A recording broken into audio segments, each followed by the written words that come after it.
Manipur hastu sringi tongnai hasni ring sringi rakno hastu Kiphili tubuthani jesek rang puisa nangmani haste Haphang bajaya nanai Shaikhnarka hasni montriokra Dr. Mani Saha Chasalo agotolani kokchabnogo kaisa koktum banda khlaika hasni montriokra Dr. Mani Saha Osalni koktum banda bonokari manchaka hasni chief secretary JK Singha haste police ni DGP Amita Ranjan khoboi koboniro koktum basingo khokingtani montriokra Sakha Manipur ring sringi tongnai rakni jingjala sikamnoni logi logi hastuni Kephek Chris samani na harmukti Zero tolerance right the Sikangi Tongo haste Haphang Abuni Bagay special task force boss Namjaka Boteba Sakha Kephek Manino Kebenge Cook by Simia Tabuke Shamung by Tang Butang Hajagnai Kephek Manai Baniya Khwlainai Kringjak Kebono Karzagla Yokbeglakni Shaikhnarka Montriokra আজকের এই press কনফারেন্সে আপনাদের স্বাগত।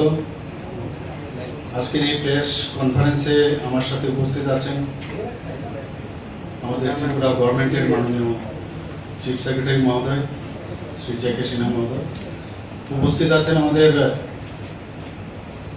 DGP সাহেব এখানে উপস্থিত আছেন অমিতাভ রঞ্জনজি এবং আমাদের সেক্রেটারি টু সিএম প্রদীপ চক্রবর্তী মহোদয়।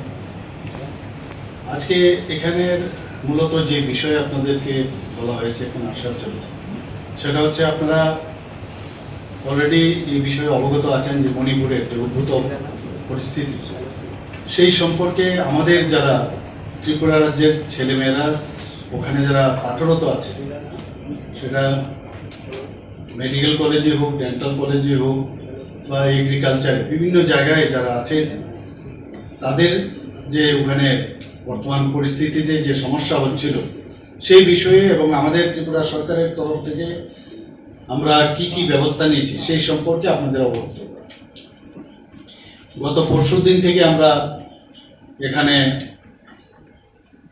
আমাদের চিফ সেক্রেটারি মহোদয়, আমাদের ডিজিপি সাহেব এবং আমাদের হেলথ সেক্রেটারি থেকে শুরু করে ডিএমই থেকে শুরু করে আমাদের সিআরপিএফ এর যিনি আইজি আছেন বিভিন্ন যারা আধিকারিকরা আছেন তাদেরকে নিয়ে আমরা কয়েকবার আমরা মিটিং করেছি এবং কি করা যায়, কিভাবে ওনাদেরকে এখানে আনা যায় বা ওনাদের কি সমস্যা হচ্ছে সেই বিষয়ে আমরা জানার চেষ্টা করেছি। গার্জিয়ানদের সাথেও আমরা কথা বলেছি।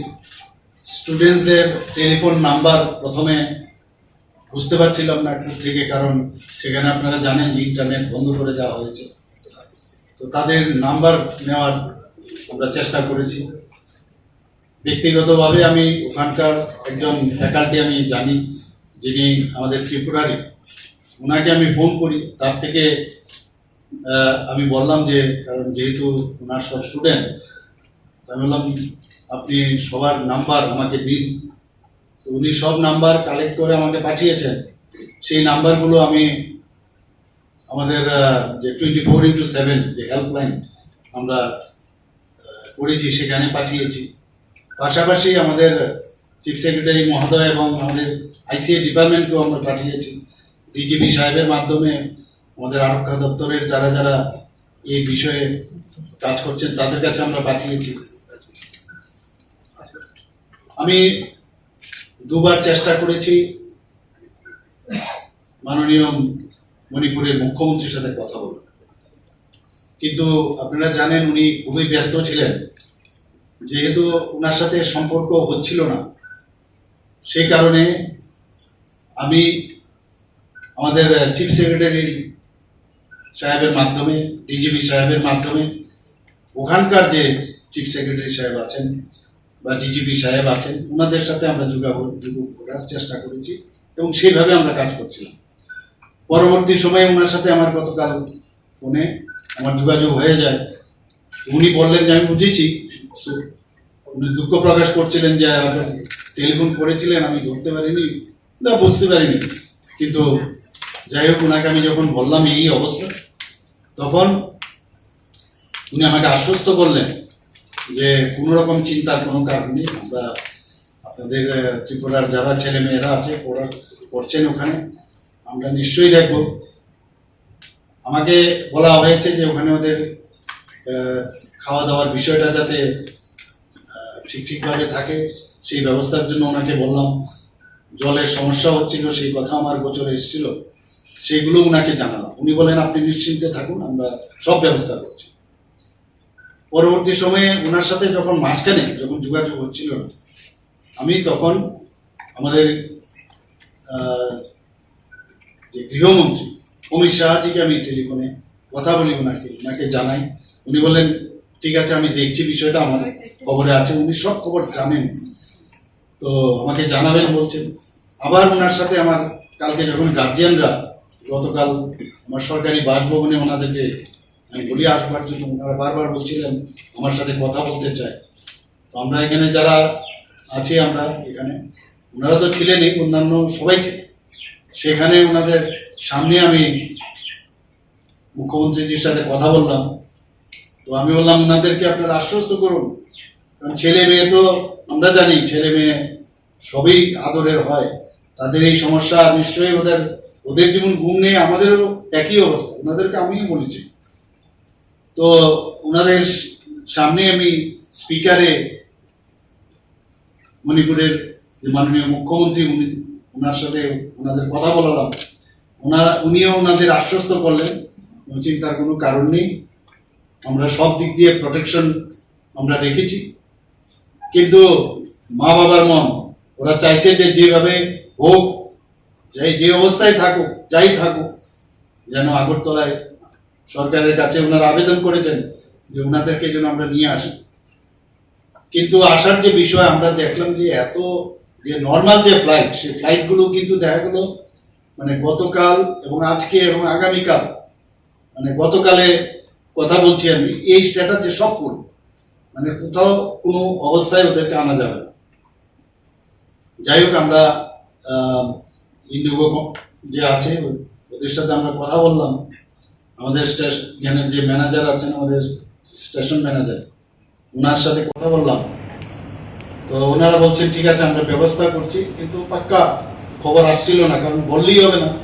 এর মধ্যে গো এয়ার যে একটা কোম্পানি আছে, ওনাদেরও এখন ওদের বন্ধ হয়ে গেছে সার্ভিস, মানে অন্য কোথাও কোনো সুবিধে নেই।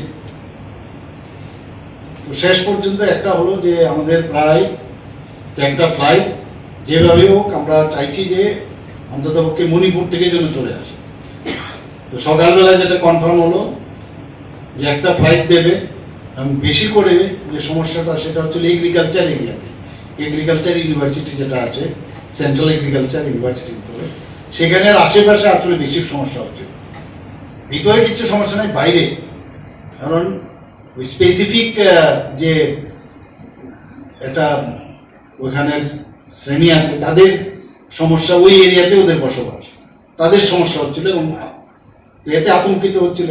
আমরা বললাম অ্যাটলিস্ট ওনাদেরকে আমরা যাতে ওখান থেকে বেরিয়ে নিয়ে আসতে পারি, তার জন্য আমরা একটা ফ্লাইটের একটা ব্যবস্থা করলাম। তাতে করে সেটা আসবে 37 জনের একটা টিম আছে এখানে, 37 জনকে আমরা নিয়ে আসবো ইম্ফল থেকে গুয়াহাটি আসুক, গুয়াহাটি থেকে তারপর আগরতলায় নিয়ে আসবো, সেই ব্যবস্থা আমরা করি। তো এটা গেল একটা। সেটা আমরা টিকিট আমরা কি করলাম, টিকিটটা আবার এভাবে বুক করলে হবে না, বিভিন্ন ইয়েতে কাটতে হয়। আমরা সব সরকারি আমরা বহন করছি সব, যাতে ওনাদের উপরে সেটা সেই বোঝাটা না হয়। তো সেইভাবে আমরা ওনাদেরকে বলেছি। আর যারা যারা অনেকে টিকিট কেটেছে, 2-3টে ঘটনা এসেছে, রিএম্বার্সমেন্ট আমরা করে দেবো, সেই কথা আমরা বলেছি। পরবর্তী সময়ে 37 জন, ওরা তো ঠিক আছে, যারা সেন্ট্রাল এগ্রিকালচার ইউনিভার্সিটি থেকে আসছে। তো ওনার পাশাপাশি যেটা regional institute of medical science, rims, সেখানে আমাদের বেশি ডাক্তার যারা পড়তে গেছে, ডাক্তারি পড়তে গেছে, ওখানে বেশি। তো ওনাদেরকেও আমরা আজকে একটা হচ্ছে যে 37 জন, যেটা সেন্ট্রাল এগ্রিকালচার ইউনিভার্সিটি ইম্ফল থেকে আসবে, সেটা আজকে রাত্রে মানে কি 12টার পরে গেলে আগামীকাল 1:40-তে এটা আসবে। আর কালকে সকালে ওরা যারা আসবে গুয়াহাটি, কালকে 12:15-তে ওদের আগরতলা নিয়ে আসবে। এই মাঝখানে আমরা অনেক চেষ্টা, আমি এভিয়েশন মিনিস্টারের সাথে আমি বাধ্য হয়ে কথা বললাম যে এই অবস্থা, আপনি আমাদের একটা ব্যবস্থা করে দিন। উনি সাথে সাথে একটা ব্যবস্থা করলেন 171 জনের, সেটাও আজকে ডাইরেক্ট ইন্ডিগোর ফ্লাইট ব্যবস্থা, special Indigo flight, commercial flight আমরা ওই রকম করিনি। তো সেইগুলো 12:15 এখানে আজকে এসে পৌঁছবে, এরকম ভাবে শিডিউলটা আছে।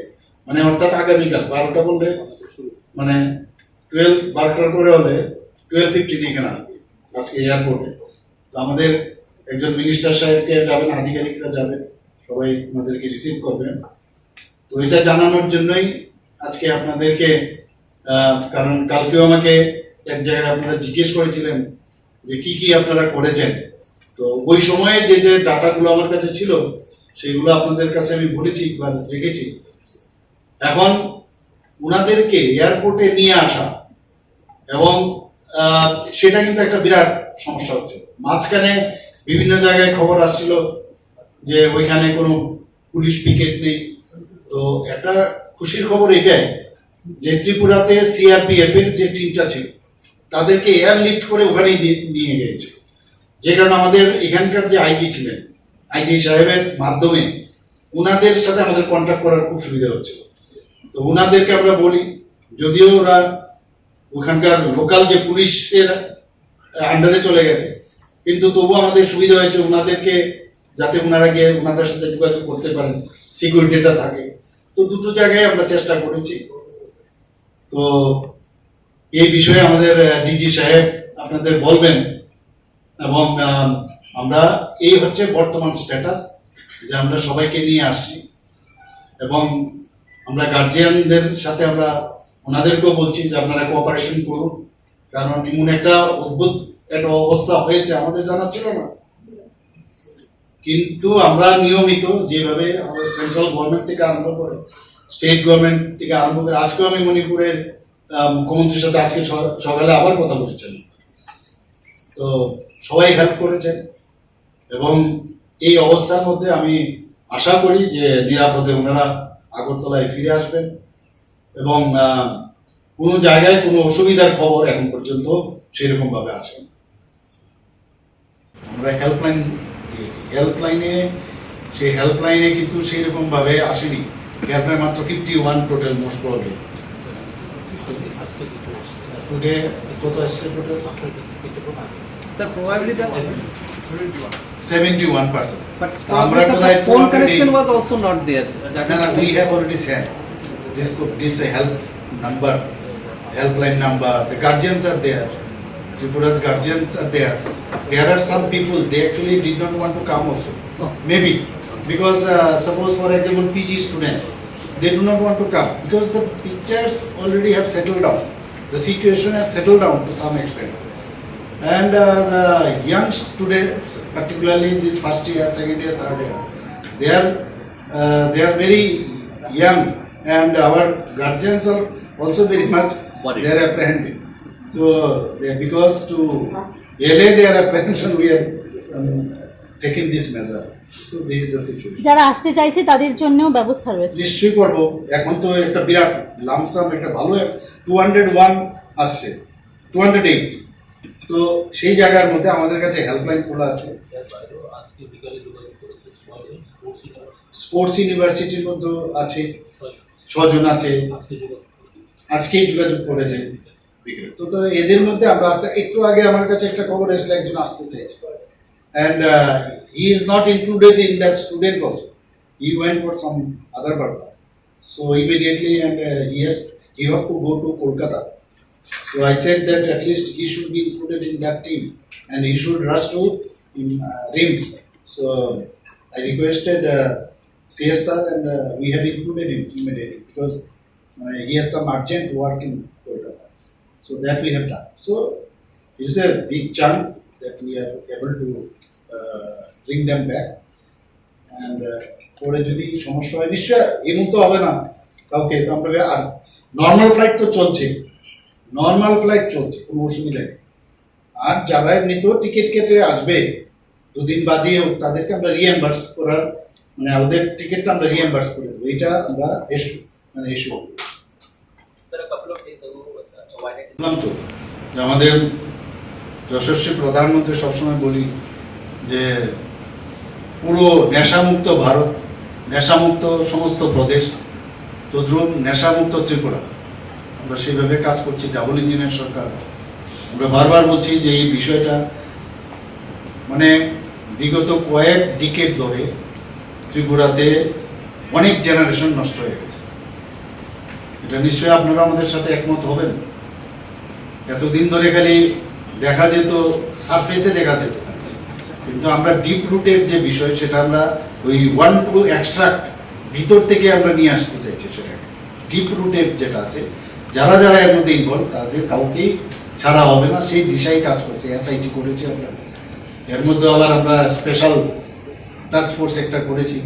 সেটাও তো আমাদের ইন্টেনশন দেখতে হবে। ইন্টেনশনের সাথে সাথে শুধু মুখে বলা সেটা যেন না হয়, কাজেও রূপান্তরিত হচ্ছে। এর মধ্যে নিশ্চয়ই আপনারা আমার সাথে একমত হবেন যে সরকার যেটা বলছে সেটাই করছে। এবং আমি ধন্যবাদ দেবো আরক্ষা দপ্তরকে, আমার যারা অন্যান্য যারা আধিকারিকরা বিভিন্ন দপ্তরে আছেন তারা যেভাবে কাজ করছেন প্রশংসার দাবি রাখে। এবং নিশ্চয়ই ওনারা সেই আমরা যে টার্গেট সেই টার্গেট ফুলফিল হবে।